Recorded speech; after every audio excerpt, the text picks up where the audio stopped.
د قلم مبارکه سوره چې د قرآن عظیم شان 88مه سوره ده په مکې معظمه کې را نازله شوې ده 52 مبارک آیاتونه لري تلاوت او پښتو ترجمه یې له لومړي آیت څخه اورئ بسم الله الرحمن الرحیم د الله په نوم چې ډیر زیات مهربان پورا رحم لرونکی دی نون والقلم وما يسطرون ما أنت بنعمة ربك بمجنون وإن لك لأجرا غير ممنون وإنك لعلى خلق عظيم نون قسم دی په قلم او په هغه څه چې لیکونکی لیکي ته د خپل پروردګار په پیرزوینې سره لیونی نه او په یقیني ډول ستا لپاره داسې اجر دی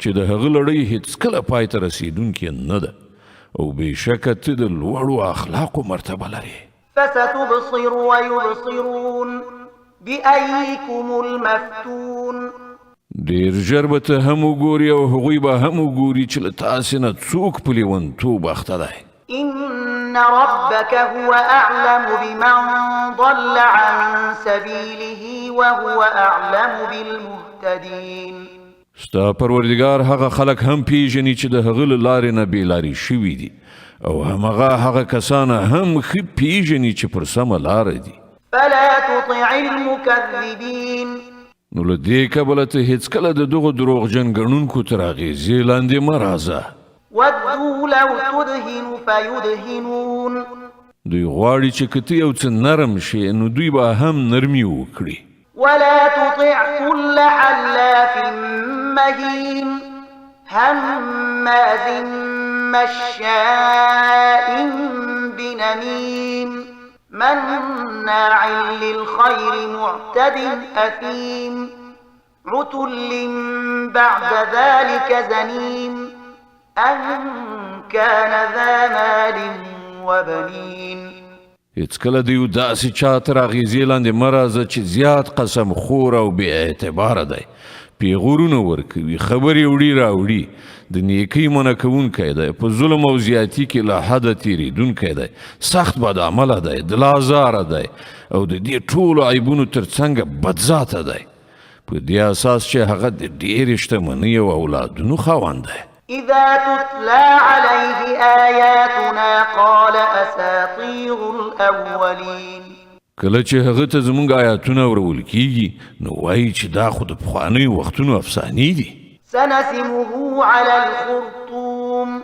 ډېر ژر به موږ د هغه په پوزه باندې داغ ولګو إنا بلوناهم كما بلونا أصحاب الجنة إذ أقسموا ليسرمنها مصبحين ولا يستثنون مونږ دوی یعنې د مکې خلک هماغسې په ازموینه کې اچولي دي لکه چې د یو باغ څښتنان مو په ازموینه کې اچولي وو کله چې هغوی قسم یاد کړ چې په سباوون کې به ارومرو د خپل باغ میوې راټولې کړي او هغوی هیڅ انشاء الله ونه ویل فطاف عليها طائف من ربك وهم نائمون فأصبحت كالصريم هغوی د شپې په خوب ویده چې ستا د پروردګار له لوري پر هغه باغ یو آفت نازل شو او داسې شو لکه لوکړی کښت چې ګواکې په هغه کې هیڅ شی نه و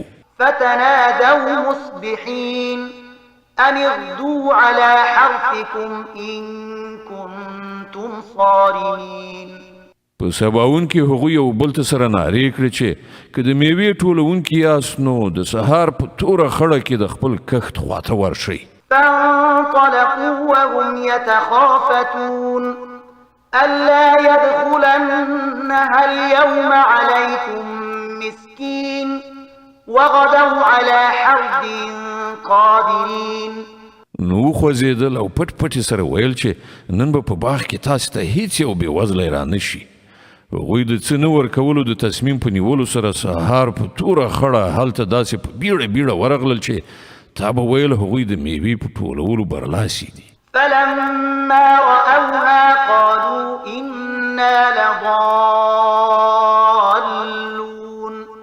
بل نحن محرومون. وکله چې باغ په دغه حال ولید نو وی ویل مونږ لاره غلطه کړې ده، نه بلکې مونږ له دغه نعمت څخه محروم پاتې شو. قال أوسطهم ألم أقل لكم لولا تسبحون. په هغو کې چې کوم یو تر ټولو ښه سړی و هغه وویل ما تاسو ته نه ویلي چې تاسې خدای په پاکۍ یاد کړئ او ووایي که خدای وغواړي داسې یا هغسې به وکړو. قالوا سبحان ربنا إنا كنا ظالمين. هغوی وویل پاک دی زموږ پروردګار په رښتیا چې موږ ګناهکار وو. فأقبل بعضهم على بعض يتلاومون. بیا له هغو نه هر یو پر بل پړه اچوله. قالوا يا ويلنا إنا كنا طاغين. په پای کې وویل خواشیني ده زموږ پر حال بېشکه چې موږ سرکشه شوي وو. عسى ربنا أن يبدلنا خيرا منها إنا إلى ربنا راغبون. کېدای شي چې زموږ پروردګار موږ ته په بدل کې له دې نه لا ښه باغ را په برخه کړي. موږ د خپل پروردګار خواته ورګرځو. كذلك العذاب ولعذاب الآخرة أكبر لو كانوا يعلمون. همداسې وي عذاب او د آخرت عذاب له دې نه هم ډېر لوی دی. کاشکې دوی په دې پوهېدلی. إن للمتقين عند ربهم جنات النعيم. په باوري ډول له خدایه ویریدونکو خلکو لپاره د هغو د پروردګار په وړاندې په نعمتونو مالامال جنتونه دي. أفنجعل المسلمين كالمجرمين.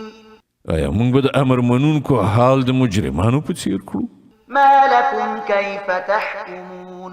پر تاسې څه شوي دي؟ تاسې څنګه حکم صادروئ؟ أم لكم كتاب فيه تدرسون إن لكم فيه لما تخيرون.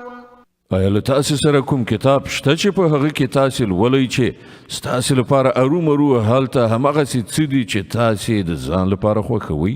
أم لكم أيمان علينا بالغة إلى يوم القيامة إن لكم لما تحكمون. یعنو آیا ستاسې لپاره پر موږ د قیامت تر ورځې پورې څه داسې ژمنه او تړون ثابت دی چې تاسې ته به همغه څه وي چې تاسې حکم صادروئ؟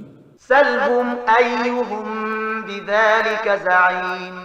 أم لهم شركاء فليأتوا بشركائهم إن كانوا صادقين. له دوی نه پوښتنه وکړه له تاسې نه څوک د دې ضامن دی یا د دوی څه انګېرلي شریکان دي چې هغوی د دې ذمه وهلي وي. که دا خبره وي نو خپل شریکان دې راولي که دوی ریښتوني وي. يوم يكشف عن ساق ويدعون إلى السجود فلا يستطيعون. خاشعة أبصارهم ترهقهم ذلة وقد كانوا يدعون إلى السجود وهم سالمون. په کومه ورځ چې سخت وخت راشي او خلکو ته د سجدې کولو بلنه ورکړه شي نو دوی به سجده ونه شي کړای. د دوی سترګې به ښکته وي، ذلت به پرې خورېدونکی وي. دوی چې کله روغ رمټو په هغه وخت کې دوی د سجدې کولو لپاره بلل کېدل او دوی انکار کاوه. فذرني ومن يكذب بهذا الحديث سنستدرجهم من حيث لا يعلمون وأملي لهم إن كيدي متين.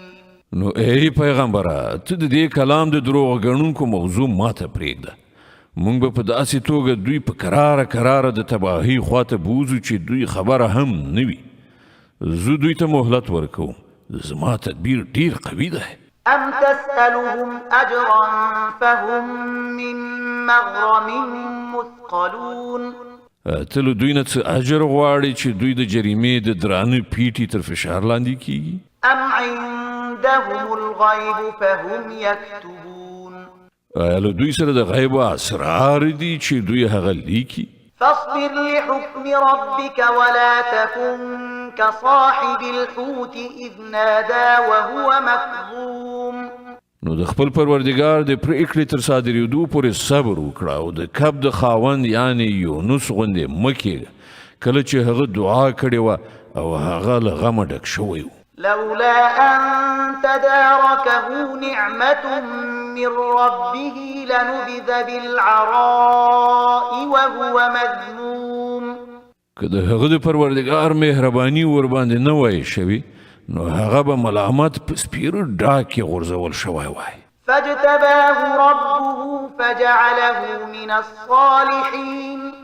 په پای کې د هغه پروردګار هغه غوره کړ او هغه یې له صالحو بندګانو څخه وګرځاوه. وإن يكاد الذين كفروا ليزلقونك بأبصارهم لما سمعوا الذكر ويقولون إنه لمجنون وما هو إلا ذكر للعالمين. کله چې دغه کافران د نصیحت کلام یعنی قرآن اوري چې ته هغه لولې نو تا ته داسې سترګې اړوي چې گویا ستا پښې به وښویوي او وایي چې دی هرومرو لیونی دی په داسې حال کې چې دا قرآن خو د ټولو نړیوالو لپاره یو نصیحت دی.